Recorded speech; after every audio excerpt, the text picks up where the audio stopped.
Plastic കത്തിച്ചാൽ എന്താ സംഭവിക്കണേന്ന് അറിയാമോ? അതിൽ നിന്നൊരു വിഷവാതകം വരും. കേട്ടിട്ടുണ്ടോ? അതിന്റെ പേരെന്താ? ഡയോക്സിൻ.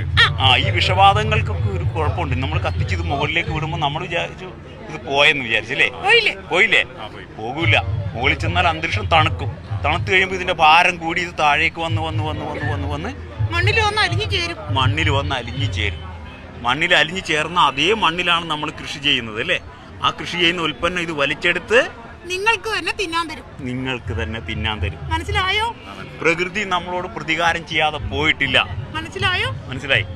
ഇത് മാത്രമല്ല, ഈ വലിച്ചെറിയുന്ന കടലാസില്ലേ, പ്ലാസ്റ്റിക് കടലാസ്, ഇത് ഒഴുകി കടലിലെത്തും അല്ലേ?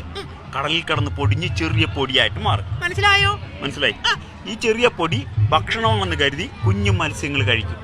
അവരുടെ ശരീരം സെപ്റ്റിക് ആയില്ലേ? ആയി. ഈ കുഞ്ഞു മത്സ്യങ്ങളെ വലിയ മത്സ്യങ്ങൾ കഴിക്കും.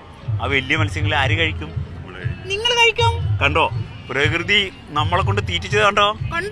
അതുകൊണ്ട് വലിച്ചെറിയരുത്, കുഴിച്ചിടരുത്, കത്തിച്ച് കളയരുത്. അത് കഴുകി വൃത്തിയാക്കി ഹരിതകർമ്മ സേനയെ ഏൽപ്പിക്കുക. റെഡിയാണോ?